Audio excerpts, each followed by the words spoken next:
मैं लगभग साल भर से कोई बदनवानी का नया मामला नहीं उठाता, जानबूझकर नहीं उठाता। कि मैं चाहता हूं कि ये शहर देखे कि अगर हम बदनवानी का मामला नहीं उठाते तो कोई नहीं उठाता। यही 60 फुटी रोड पे जो गाले बनाए गए थे शेख इमरान की तरफ से, उसको भी तोड़ने का काम हमने ही किया। पूरे शहर में अगर किसी की बुनियाद मजबूत है तो वो वाहिद पार्टी समाजवादी है, जो अपने आप को आज नुमाइंदे बोलते हैं। वो बोलते हैं पक्का एरिया मेरा है। मैं बोलता हूँ कच्चे एरिया में तो उनके पास आदमी भी नहीं है काम करने वाले। आज अगर कोई 1 नंबर पर है तो हम हैं, बाकी 2 और 3 नंबर की लड़ाई वो आपस में कर रहे हैं। एक मस्जिद के परमिशन को लेकर अगर कोई आदमी झूठ बोल सकता है, उसी की पार्टी का एक ही एमएलए, यानी एक साथी एमएलए जो 5 साल मुसलसल इनके ताल्लुक से यही बोला कि कोई काम नहीं करते, सिर्फ क्रेडिट लेते हैं, झूठ बोलते हैं। एमएलए हैं, अगर ये वो काम कर सकते तो मुझे बताओ कब्रिस्तान ट्रस्ट को रईस शेख से लेटर लेने की ज़रूरत पड़ती? उनको फारूक साहब के पास जाकर उसकी मदद लेने की ज़रूरत पड़ती? आज मेरे पास 3 मफलर बचे। पार्टी में इतने लोगों का इस्तेकबाल हो रहा है। मैं फिर बोल रहा हूँ कि कोई कहीं भी जाए, कोई आज़ाद लड़ने का ऐलान करे, कोई पार्टी की तलाश में निकल जाए, मालेगांव शहर में सबसे पहले अगर किसी का ऐलान होगा तो शान हिंद का होगा, ऑफिशियली समाजवादी पार्टी का होगा। बाकी सब आज जो जानिसार बेचारे थे वो भी बोलते हैं 10,000 दो तो रुकेंगे, नहीं तो मुस्तकिल से बातचीत चालू है।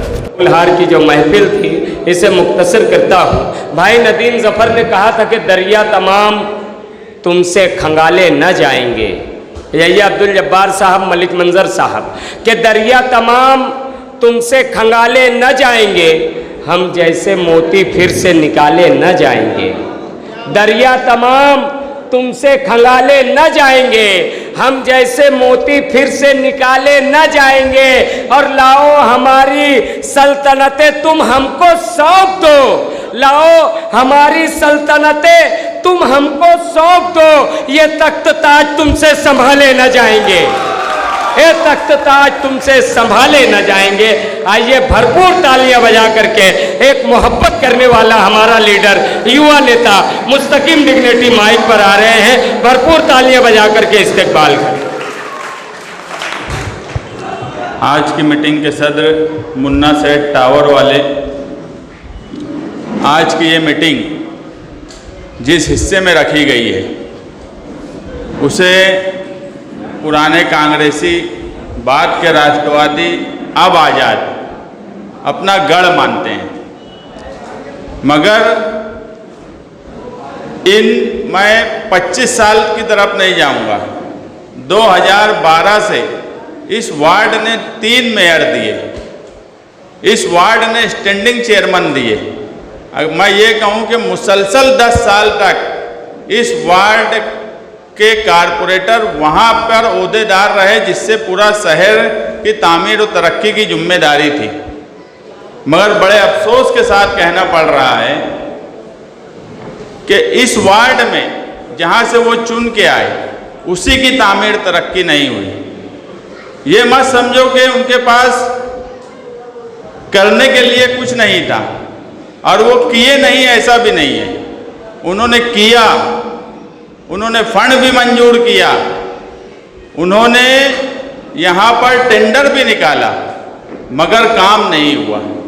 यही वार्ड था जहाँ के 57 काम, जहाँ के 37 काम, और यहीं के काम की वजह से बुलंद इकबाल ने उन्हें चैंपियन चोर नाम दिया था, चैंपियन चोर। और इसी चैंपियन चोरी के नाम पर 2019 का इलेक्शन हमने लड़ा।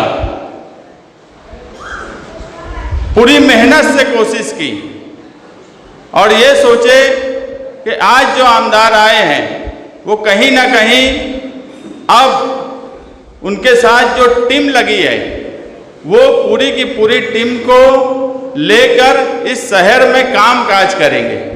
मगर बड़े अफसोस के साथ, माफ़ी के साथ मुझे ये कहना पड़ रहा है कि जो सोच कर सब लोग लगे थे, अकेला मैं नहीं, जो भी लोग उनके साथ लगे थे वो सब के सब लोग नाउम्मीद हो गए। ना इन्होंने कोई करप्शन का एक मामला मंत्रालय में या मंत्रालय से इन्होंने कोई ऐसा कार्रवाई इनके ऊपर नहीं की। मैं 2019 के बाद बार बार बोलता रहा कि मुफ्ती साहब इनके ये पेपर्स हैं, वहाँ पर आप सोर्स लगाइए। अब आप एमएलए हो। कुछ फाइल यहाँ की थी जो मैं बोला कि बुलंद इकबाल ने इन्हें चैंपियन चोर कहा था। ये उस वक्त एमएलए थे जब हम तहरीक चलाया करते थे। इनके पास एमएलए कांग्रेस के कई थे। यहाँ की कई चोरी ऐसी थी जिस पर उस वक्त शेख आसिफ ने 12 एमएलए के लेटर लगाए। भाई जगताप और ऐसे जो कांग्रेस के 12 एमएलए थे उनका लेटर लगाकर नगर विकास सेक्रेटरी तक मैंने मंजूरी करवा ली थी। मगर जब मामला सीएम ऑफिस में गया तो वहाँ 12 एमएलए के लेटर लगाकर उसको रोका गया। शेख आसिफ के अकेला दम भी नहीं था कि अकेले के लेटर पे रुकवा सके, मगर हम मजबूर थे कि हमारे पास उस वक्त जो पार्टी थी ना उसका कोई एमएलए था ना हमारे शहर में हमारा एमएलए था। हम मजबूर थे। जब 2019 में मुफ्ती साहब चुन कर आए तो मैं मुसलसल उनको बोला कि मुफ्ती साहब ये सब पेपर्स हैं, सीएम ऑफिस में ऐसे ऐसे मामले में ये फाइल अटकी है, आप सीएम से टाइम लीजिए, मुझे लेकर चलिए। हाँ मुस्तकीम मैं करता हूँ, मैं चलूँगा। मगर वो नहीं गए। बाद में मालूमात मिली कि एमएम खान से बैठक हो गई, तो बड़ा हैरान था मैं। मगर ये बोला गया, उन्होंने नहीं बोला, उनके साथ में रहने वाला वो भी साथ छोड़ दिया है। अगर वक्त आएगा, अभी इलेक्शन आ गए, उसको भी स्टेज पर खड़ा करूँगा। वो बोले कि मुफ्ती साहब बहुत परेशान है, वो वजह से थोड़ा सी कर लेकिन जान दे।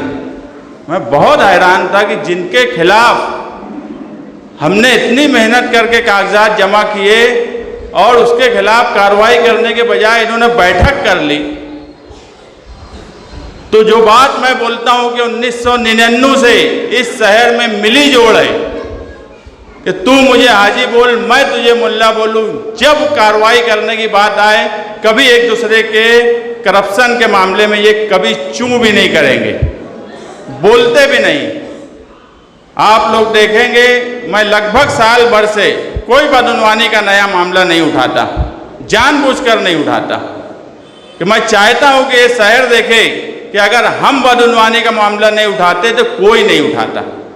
ये हम सब करते थे। हमने कई मामले में कार्रवाई की। यही 60 फीटी रोड पे जो गाले बनाए गए थे शेख इमरान की तरफ से, उसको भी तोड़ने का काम हमने ही किया।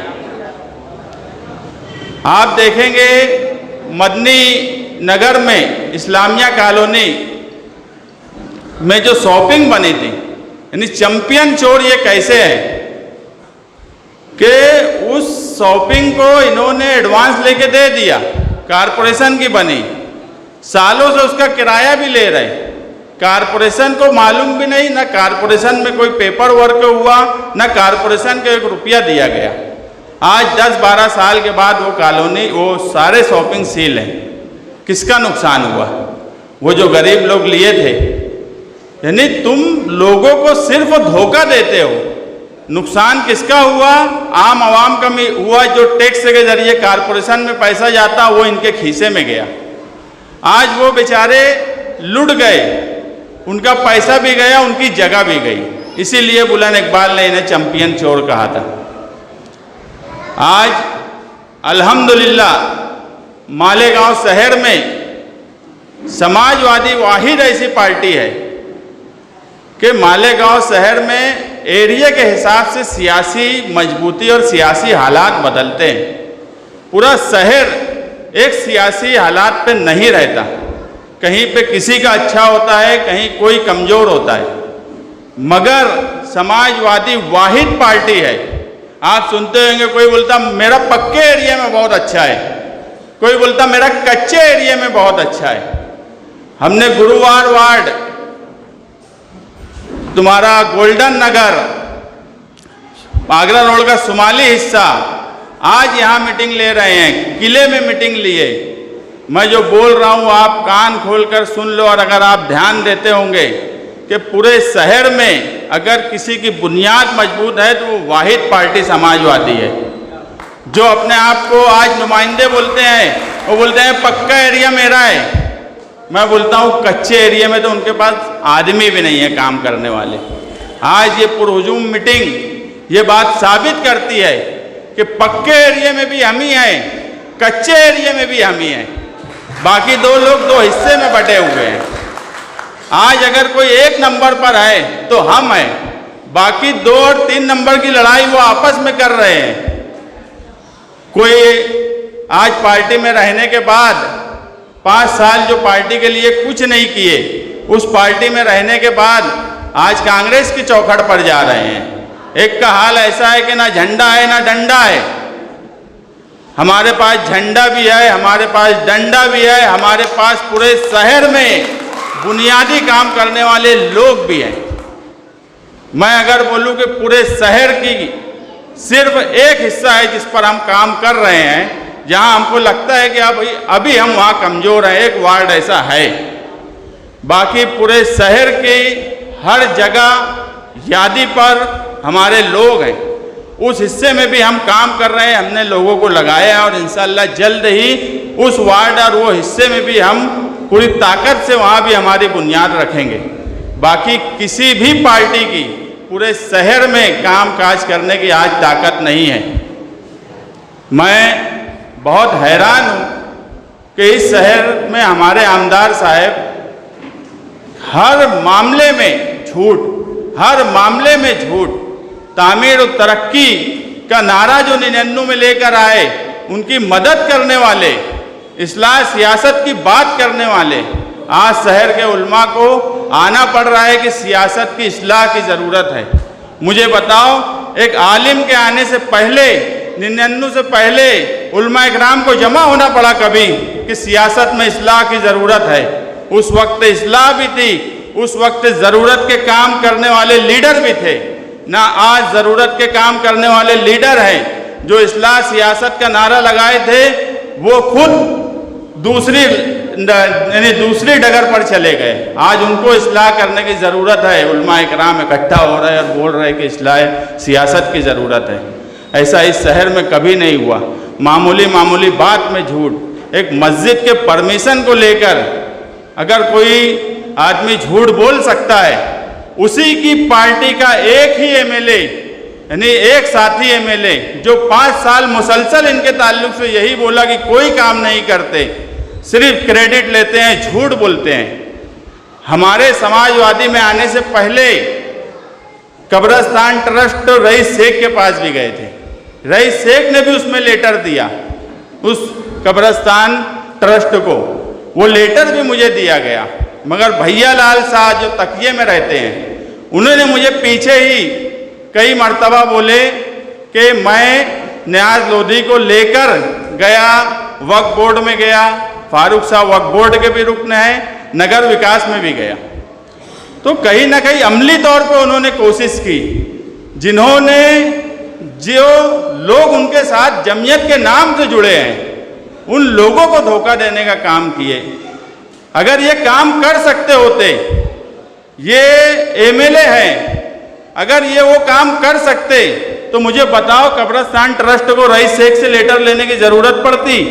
उनको फारूक साहब के पास जाकर उसकी मदद लेने की ज़रूरत पड़ती? मगर उसके बाद भी जब परमिशन आ गया तो हिज्जे लगा के मराठी पढ़ रहे थे कि किरण चंद्र मड़गांवकर से मैंने बात की, वो भी कागज़ पे लिखा हुआ था। आप एक बात ध्यान रखो, जब कोई परमिशन मिलता है तो मंत्रालय के ही कोई सेक्रेटरी या कक्ष अधिकारी के उस पर नाम और साइन होती है। वो पढ़ना भी नहीं आ रहा था, हिज्जे लगा के मराठी पढ़ रहे थे। जिनको मराठी नहीं आती, जिनको इंग्लिश नहीं आती, जिन्हें काम करने का तरीका नहीं है, वो झूठ बोले।